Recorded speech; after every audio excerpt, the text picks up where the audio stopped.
Jinsi mwili unavyokuwa unahifadhi mafuta. Kwa kawaida huwa mwili unahifadhi mafuta kama chanzo cha nishati.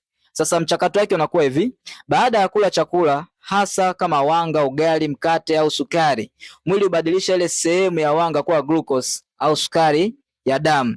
Sukari hii hutumika kutoa nishati kwa mwili, lakini kiasi cha sukari kinapokuwa kingi kuzidi mahitaji, kongosho hutoa insulin na homoni husaidia kubadilisha sukari hiyo inakuwa mafuta.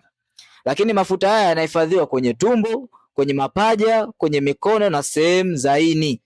Wale ambao mnaambiwa mna changamoto ya fatty liver. Lakini kadri unavyokuwa mafuta mengi na zaidi kuliko unavyokuwa unayatumia, mafuta haya huwa yanajaa katika seli za ini. Ini linapokuwa na mafuta kupita kiasi, hali hii inapelekea changamoto kama za fatty liver au hepatic steatosis.